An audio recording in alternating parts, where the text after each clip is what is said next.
For 20 long years, the majesty of Halo 2 has left us paralysed and dumbstruck.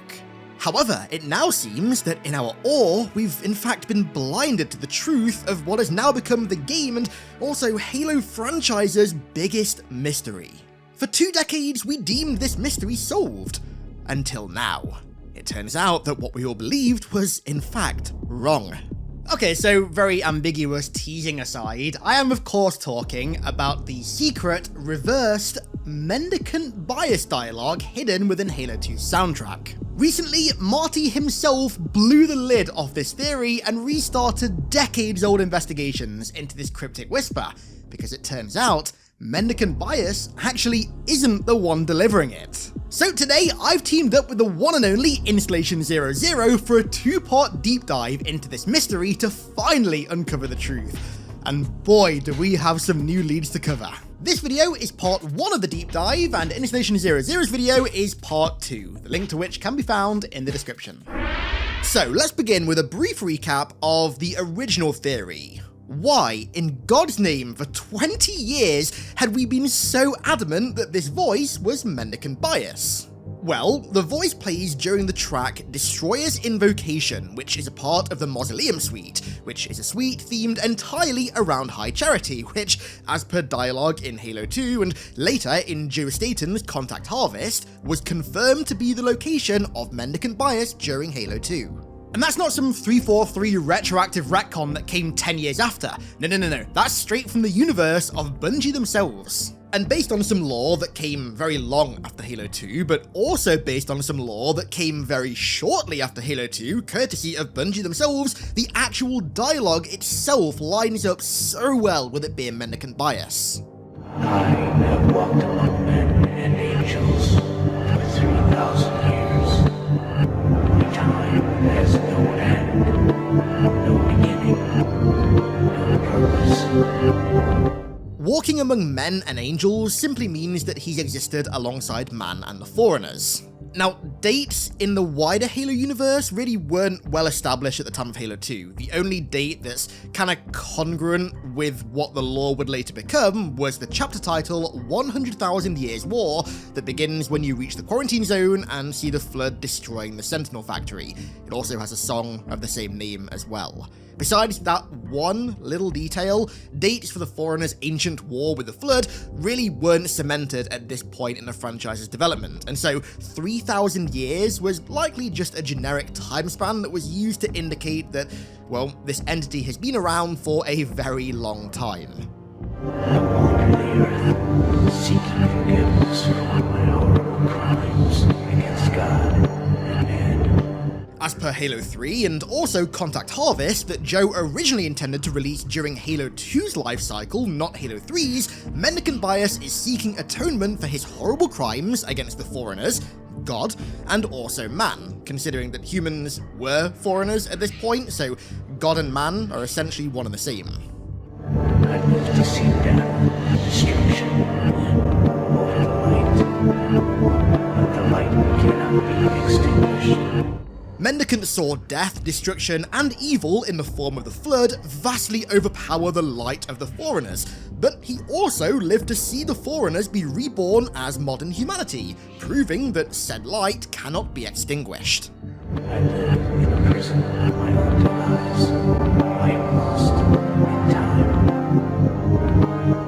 The metaphorical prison of exile that he now exists in is entirely of his own doing, and he's lost in time because he now exists in an era of the galaxy that's beyond his own. His makers, in the form that he knew them as, are entirely gone, reborn now as modern humanity, and so he's stranded in a time period separate from his own. This dialogue was not only beautifully poetic given Mendicant Bias's history, but it also just made complete sense that it was him speaking it. It lined up so perfectly. Until Marty chimed in and told us that our assumption was wrong. Mendicant Bias is not the one speaking this dialogue. As per usual when talking about unsolved Easter eggs, Marty has answered nothing for us. If anything, he's just given us more questions. So, who the hell does this voice actually belong to then? Well, to properly approach this question, we need to at least mostly disregard anything that came after the trilogy and put ourselves in the shoes of Joe, Jason, Marty, and Michael writing this dialogue, and by extension this song, all the way back in 2003-2004, with all of the narrative and lore context of that time. Specifically, and this is very important, we need to disregard anything that pertains to the Foreigner trilogy, because obviously that came out long after it was written. So, the first possible lead that I want to cover is that this voice, and by extension these words, come courtesy of a prophet. The general tone of the passage is quite melancholic. It reeks of despair and regret, of shame for carrying out evil and destruction that wrought both God and man, which, in hindsight, is a really fantastic summarization of the Human Covenant War, at least from the Covenant's perspective. Not only was death laid heavily upon man, but destruction was also laid heavily upon the gods, even going as far as releasing the gods' mortal enemy, the Flood, once more. Now, for a while, I really assumed that this prophet was Truth. Neither Regret nor Mercy, who were two of the few other prophets who knew that the Great Journey was a lie, really had characters that aligned with this kind of melancholic introspection. However, thanks to this incredible art by Shikai Wang in the graphic novel, which was the first new piece of Halo content to release after Halo 2, mind you, we got a very different look at Truth, a look at a completely different side to one that we see in the games. A side heavily weighed down by his crown and everything that it symbolizes. This art shows that Truth did suffer from an inner conflict about pursuing the Great Journey and the genocide of humanity, despite knowing that the entire cause that backed these things was false, and for this art to release in the first new Halo thing post-Halo 2, which of course is where we heard this dialogue, it really made me think that that dialogue could be courtesy of Truth. But then I had a bit of a revelation. Now, yeah, I am going to violate the rule that I just mentioned here about not talking about anything that came beyond the trilogy, but just hear me out, it comes with a little bit of a caveat. So, in Halo Evolutions, that granted released in 2009, there's a story called Wages of Sin. It follows the final hours of the Minister of Discovery, barricaded inside his office in High Charity as the Flood outbreak runs rampant throughout the city. During the story, he laments over the Covenant's various failings over the years, but also reveals that he was in fact one of the very few prophets outside of the three hierarchs who knew that the Great Journey was a lie. Now granted, Destroyer's invocation doesn't play at any point during the Flood's outbreak on High Charity, but it's clearly a track that's anchored to the Holy City given where it plays, which is something we'll come to in a minute, and also given the overall tone and message in the song. It really wouldn't surprise me if Marty and the team intended for this speech to come courtesy of some shameful prophet, and then 343 found that in Bungie's story bible when they took over the franchise, and then decided to create the Minister of Discovery and write Wages of Sin as a sort of subtle expansion of that dialogue. Honestly, I think both characters fit the bill really well. I have walked among men and angels for 3,000 years. The Covenant were founded in 800 BC, so roughly 3,000 years ago. This lore was added after Halo 2, but with the rounding error included, it still lines up with this dialogue. Coincidence or not, you can decide. This prophet, Truth, or Discovery, whichever one you choose, has also existed amongst man, and also with their angels, like Foreigner relics and sentinels and that kind of stuff, for those 3,000 years. Time has no end, no beginning, no purpose. This kind of apathetic wallowing is very depressive, which is fitting given the mindsets of both prophets. I wander the earth, seeking forgiveness for my horrible crimes against God and man. Earth in this context could just be a metaphor for the galaxy, but if you want to believe that it's Truth speaking here, then you could extrapolate it to be referring to his journey to Earth at the end of Halo 2. And they're seeking forgiveness for their crimes against God, the Foreigners, for exterminating us, humanity, who are their ancestors and inheritors, and for their crimes against man for exactly the same reasons, because remember, at this point in Halo's lore, humans and Foreigners were the same thing, and so we are technically their gods. That's the poetic irony that is completely lost when you retcon humans being Foreigners, but well, that's an entirely different topic for a video that I've already made. live to see death and destruction over the light, but the light cannot be extinguished. This prophet is either directly or indirectly responsible for the Human Covenant War, which has wrought death, destruction, and evil. But he knows that because man are God's descendants, the human race will not be extinguished. I live in a prison of my own demise. Because the human war is their fault, even more so if this is truth because he's the one who directly ordered it, the metaphorical prison of guilt they now exist in is their own doing. I am lost in time. And this just sounds like yet more depressive wallowing. If you do think that these words came from a prophet, then let me know which prophet in particular you think they came from down below in the comments, because from where I'm sat right now, it kinda seems like it could be either. Oh, also, this line of thinking is going to be really important for something else that we're going to be talking about later on, so keep it front of mind because we're going to be coming back to it. Now, if today's schizo investigation tickles the old Halo fantasy, then treat yourself to one of my flood-themed PCs made in partnership with Apex Gaming PCs. From the Pure Form to the Gravemind and the Primordial build, there's a monster of a build here for every budget and gaming level. Just head to the link in the description and pick one of these bad boys up today. But possible answers may lie in details that are far more obvious and frankly in our face. Perhaps the name of the song and the suite that it speaks during are of some matter of importance as well. Mausoleum Suite, which it's a part of, is referring to, of course, the Mausoleum of the Arbiter on High Charity. And Destroyer's Invocation means to, quite obviously, invoke a destroyer, and who or what this destroyer is likely holds the key to unraveling this entire mystery. So, with that in mind, let's look at where this track plays. So, Destroyer's Invocation plays during the intro to the Arbiter, during the prison section of Gravemind on High Charity, and during the Tartarus boss fight. And what's even more interesting is that the song is actually a partial reprise of Weight of Failure, which is an Arbiter-themed track that plays during the Heretic. So, where this track plays very clearly hints at it being themed around the Arbiter. The only exception is the fact that it plays during Gravemind, but not long after it plays, you literally go to the Mausoleum of the Arbiter, so that kind of lines up still. So, these Arbiter links, what the hell do they actually mean? Well, in one of Installation 00's videos on this topic, he had a theory that suggested that this chorus is spoken in unison by the spirits of every fallen Arbiter.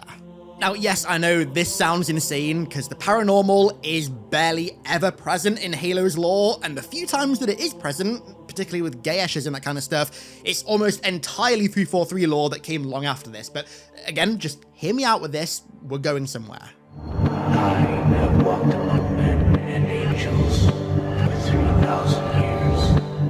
So, as we established earlier, the Covenant formed roughly 3,000 years ago. Now, ignoring the post-Halo 2 lore that confirmed that the role of the Arbiter actually predates the Covenant, this means that in Halo 2's lore at least, the Arbiters have existed alongside humanity and the Foreigners for roughly 3,000 years. Time has no end, no beginning, no purpose. The Arbiters are dead. They exist now in a realm where space and time have no meaning, no purpose. I wander the earth, seeking forgiveness for my horrible crimes against God and man. The Arbiter itself is a title given to those who have brought great shame to the Covenant, and also their gods, and so they're given the role and sent on suicide missions in a bet to reclaim their honor, and in doing so, seek forgiveness for their crimes against their fellow Covenant and the gods that they worship. I live to see death and destruction. Upon becoming an Arbiter, all you witness is death and destruction on your suicide missions until you die, reclaiming your honor. Over the light, but the light cannot be extinguished. The adversaries on these suicide missions were seen as ontologically evil, seeking to extinguish the light of the Holy Covenant, but the Arbiters were the ones who ensured that that light could not be extinguished. I live in a prison of my own demise. Now, this one's interesting because you can interpret it in one of two different ways. Firstly, that the prison is the role of Arbiter itself. So an elite only becomes an arbiter through immense failure, and in becoming an arbiter, they shed any title, inheritance, or honor that they once had. They become the arbiter following the literal demise of their former selves, and then the only way they can be freed from the role of arbiter is through their literal demise in battle. Or this prison can be interpreted as the caskets that their bodies now reside in, within the mausoleum of the arbiter, or alternatively, just death itself. They only exist in death because they succeeded as an arbiter and died to regain their honor. I am lost in time. Again, another analogy for the plane of existence that their souls now reside in, the afterlife, in which space and time have no meaning. This also lines up with the name of the track. The Arbiters were destroyers who were only ever invoked in times of extraordinary crisis. And further, there's an insane detail that backs this up that Installation 00 pointed out that I never clocked until now. And that's the fact that this dialogue in Destroyer's Invocation is backwards spoken English. And how do the elites talk in Halo Combat Evolved? Yep, backwards spoken English. You know, I almost threw this entire video out when I saw Installation 00's video. The Arbiter theory is just, like, almost perfectly bang on. I mean, it lines up with the lore of 2004 when Halo 2 was written, it lines up with where this track plays, and it also lines up with the actual role of the Arbiter almost perfectly. This video was 7 pixels from the recycling bin. But then, I saw a reply to Marty's comment on my video by the real Akumu.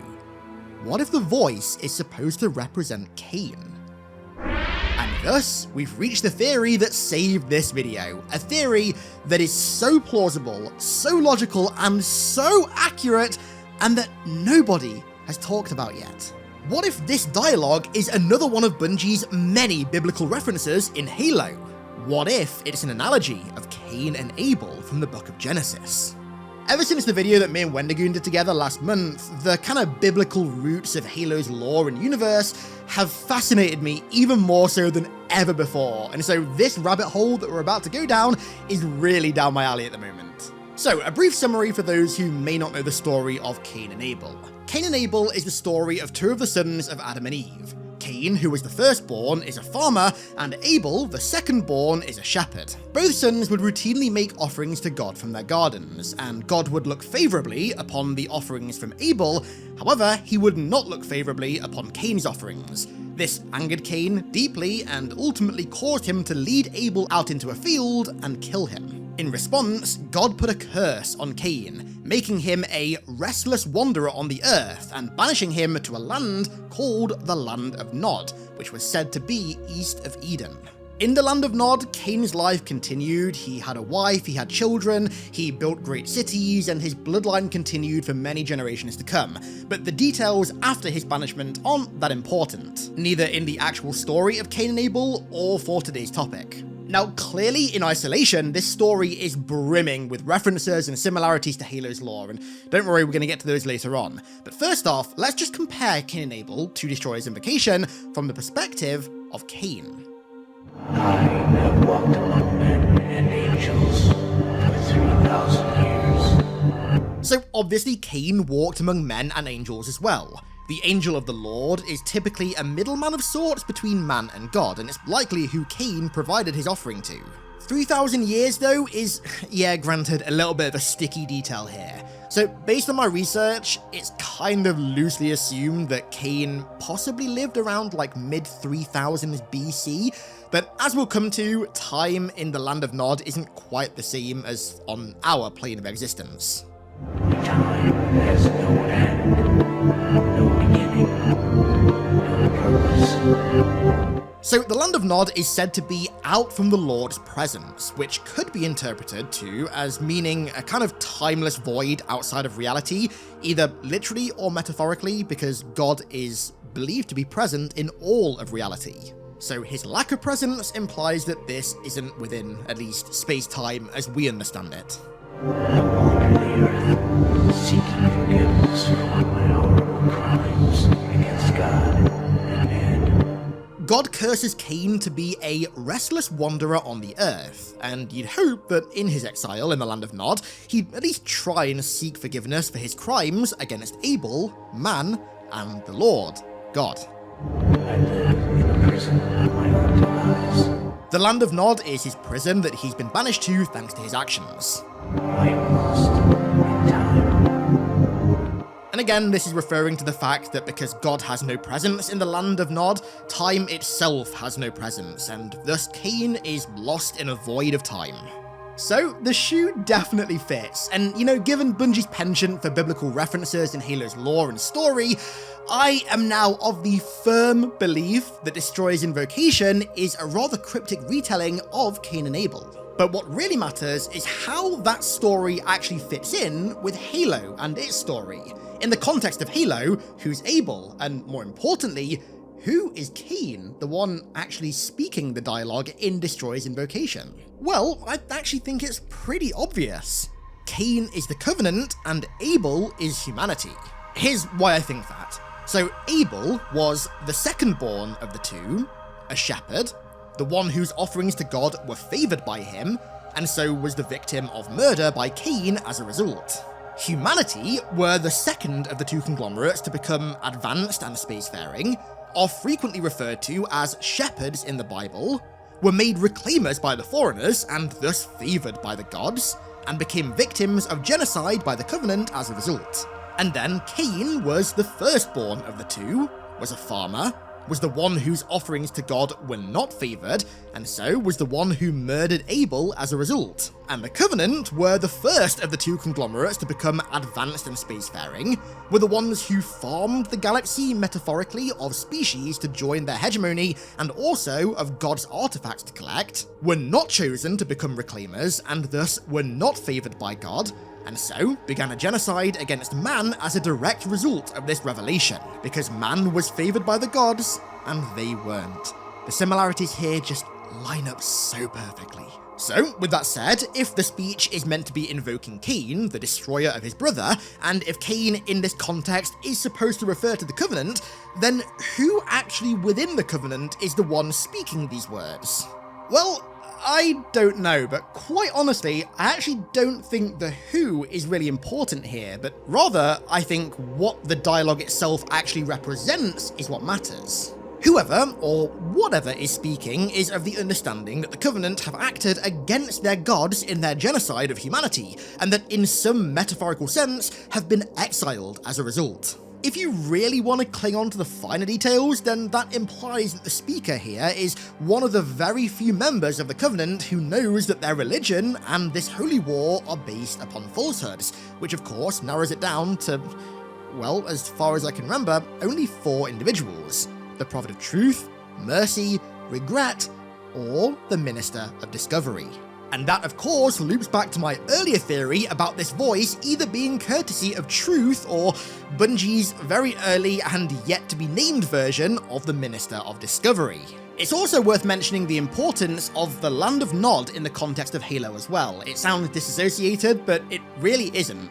So the Land of Nod was said to be east of Eden, which means east of the Garden of Eden, which of course is where the first 2 humans, Adam and Eve, lived. At the time of Halo 2's writing, it was widely believed among the scientific community that modern humanity originated from Africa. Granted, nowadays it's, I believe, meant to be Turkey that we originated from, or the region that Turkey now is, but back then, it was Africa.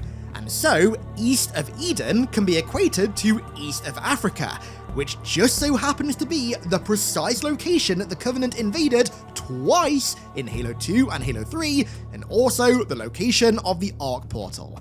It all lines up just way too perfectly, even more so when you remember Bungie's love of biblical references. So, the hidden speech is a reprisal of the story of Cain through the eyes of the Covenant, of whom now face the same exile for the same reasons. Yet another example of time coming full circle.